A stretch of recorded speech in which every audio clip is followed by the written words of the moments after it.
If you want to charge your Google Pixel 11, then we have a couple of methods that allow you to do so.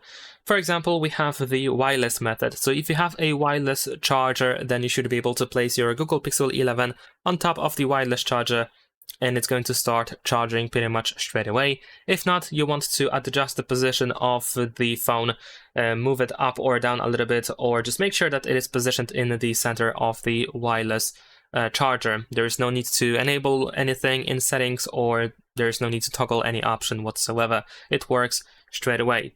Now, besides that, of course, instead of using the wireless charger, you can use pretty much anything that allows to be charged wirelessly. So not only wireless charger, but you can probably also use your car. If your car has a wireless charger in there as well, that should work as well. We have Qi2 support. In fact, we have Qi 2.2 wireless chargers support, and you can even use Apple's MagSafe apparently to make it work. So you should be able to use any of the wireless methods without any problems whatsoever. Of course, in addition to that, we have the cable method, so the wired method.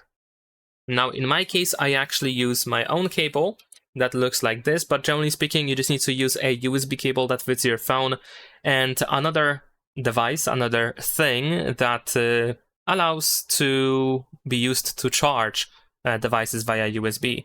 Of course, the best thing that you can use is a charger or power adapter.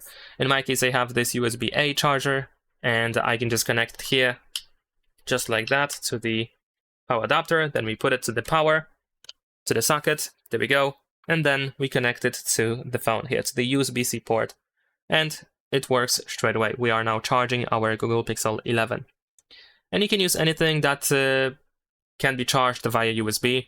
So not only a charger or power adapter, but also, for example, a computer, a car, power bank, and so on and so forth. Of course, some methods are better than other methods. For example, the fastest way to charge the phone is probably by using the power adapter, the charger, as long as it has 30 watts at least. And well, if you happen to have a charger that has less than that, it's going to work anyway, but it's going to be slower actually. But if we're talking about the fastest charging speed possible, then you need the Google's power adapter with 30 watts or more. And on the other hand, for example, computers or laptops charge devices very slowly, so this should be probably the last thing that you want to use to actually charge your Google Pixel 11, unless you don't have anything else that you can use to charge the phone. And that is pretty much it. Leave a like and subscribe.